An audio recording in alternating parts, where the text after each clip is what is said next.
Today we're covering what you need to do to level yourself up as an entrepreneur. Whether you're trying to make 5 figures or go from 8 to 9 figures, there's common themes that you need to focus on in order to get to that next level and stop plateauing. Let's dive in.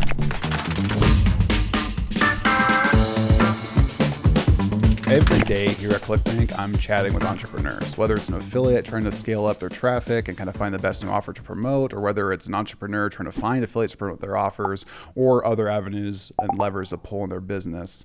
And there's a lot of kind of common themes behind the scenes that they need to be working on that can get honestly frustrating sometimes that they're not working on to get to whatever level they're trying to get to. And this is going to go into a little bit of personal development probably and go into some things that you just need to do as a person to kind of focus on your business. We don't have big hacks for you here, right? This is going to really help you as a person narrow in your focus and work on those next things, not on a tactical level, but a broad strategic level so you can keep leveling up. The first one of these is that as an entrepreneur and as a business owner or a CEO, your main focus is always replacing yourself, right? Early on in a business's stage, you're probably doing everything, right? If you look at the solopreneur model, you're writing the content, you're producing it, you're putting it out there, you're making the offer, you're doing the copy, you're doing customer service, the wheels are spinning 100 miles an hour and you're trying to keep up with it, okay? Because you're doing everything. That right there, it's a very easy stage to kind of start replacing yourself with the tasks you really don't want to do, but people oftentimes don't even get out of that stage. And that's what I mean there is like you need to be replacing the activities that are not worth your time. And you need to be kind of selfish and protect that. You know, what are those 10,000 hour tasks that you need to be focusing on so you can replace the 10, 100, even $1,000 an hour tasks. You can kind of start with the lowest common denominator there. If it's like customer service tickets, you need to hire people or hire an agency to do that for you, right?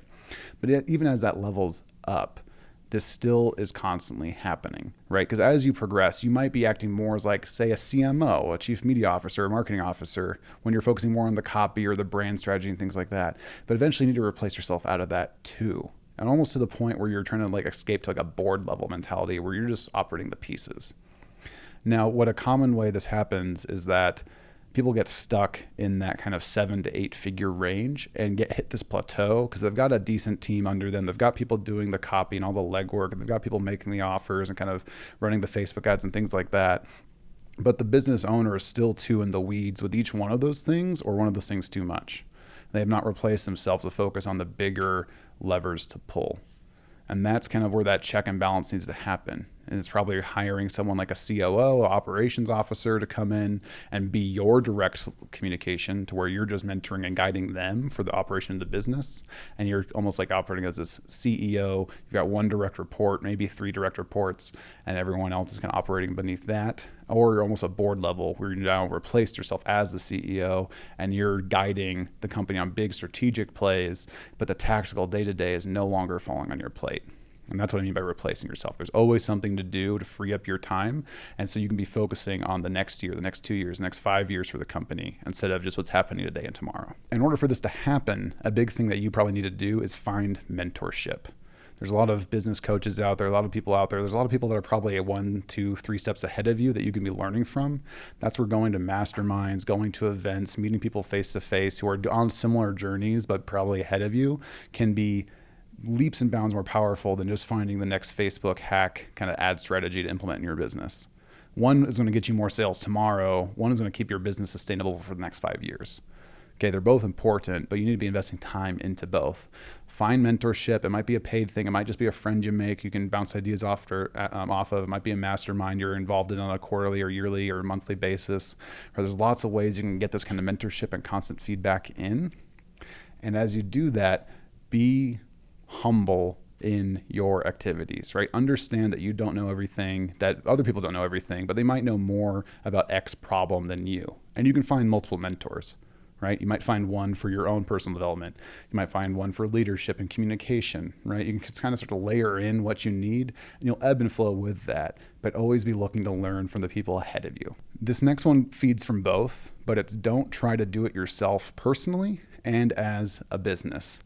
And what I mean here is that I see a lot of people, they're like, oh, I'm going to figure this out. Okay, the company needs to do X. I'll figure it out. They'll go on this deep rabbit hole. Instead of asking a mentor, instead of asking a peer, instead of asking their employees, they'll just try to figure it out because they feel like that's their role as the CEO. And they really struggle, and it leads to a lot of burnout.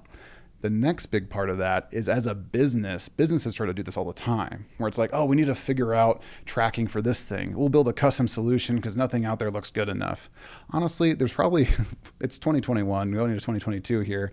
Like, there's going to be a service or a solution or a software or a person you can hire faster that's going to get you to point A way faster than you building it yourself for almost anything. I guarantee it. So trying to build something from the ground up yourself to solve an internal kind of friction point or like a process problem is likely a waste of time. Now, the risk there, right, is if you go find solution X and it ends up not being the right one, you're going to feel like you wasted a bunch of time. What you've really done is figured out what not to do next time when you find a solution, right? It's like, okay, we probably jumped too quickly into bed there. We probably needed a bit more research, or we needed to ask some better questions before we dove it all into that. Right, we've run through similar things here at ClickBank. We've rolled out internal new softwares that seemed like a really good shiny object to kind of use for an internal process. And 6 months later, like, oh, this just added a lot more work. We need to roll that back. It was a lot of wasted effort and time. Like, it happens to every company, to every business. It's just recognizing how to navigate through that. The friction points will happen, but don't try to do everything yourself. I've seen companies spend 6 and 7 figures trying to build for a solution that already existed just because they didn't like the look of something or they thought they could do it better. And all they did was burn time and money and resources instead of just moving faster on something that was already there. It's kind of that perfection getting in the way of progress metaphor, right? Just be able to make progress and improve later instead of trying to get it perfect the first time. And this one dovetails really nicely in the last one. And it's the last one I'll wrap up here with is, don't be afraid to spend money to free up your time. I see this, I was just on a call last week actually with a friend and an entrepreneur. They're running they're on track to be an 8-figure company. They're more in the 7 figures right now. There's a lot of levers and they have a lot of good things going for them.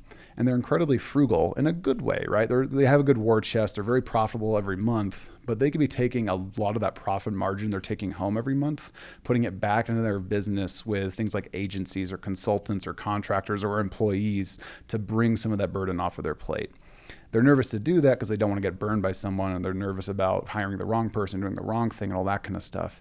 But just remember that money is an accelerant, right? Spending cash on something is a way to get your result faster. I can't remember whose quote it is, but it's something along the lines of, if you have a problem and you can write a check to solve it, you don't have a problem, right? You have the resources to take care of it.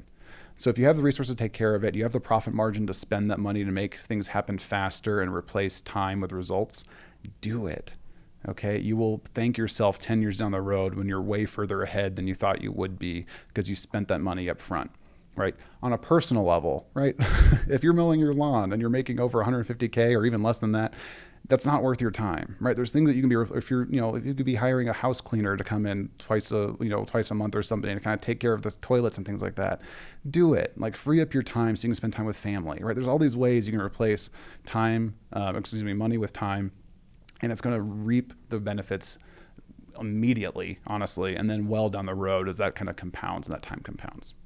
So again, the 4 things here were: be replacing yourself, find mentorship, always be finding new mentorship, and then offering it to, honestly, down the road as you're kind of becoming, you can bring people up. Sorry, tangent here. I've seen people who bring people up underneath them become a whole business asset in them of themselves, right? Where it's like, hey, you've got potential. Let me coach you through this. They become a big channel partner. They become an affiliate. They become another vendor they can work with, or an employee, all these things like that. So being a mentor yourself can reap rewards that way.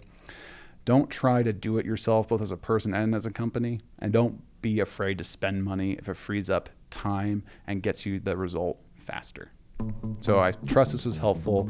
Let me know what you're going to do to implement something like this in your business in the comments below. Don't forget to like, comment, and subscribe for videos every Monday and Thursday all along internet marketing and affiliate marketing. I'm Thomas with ClickBank. Happy scaling.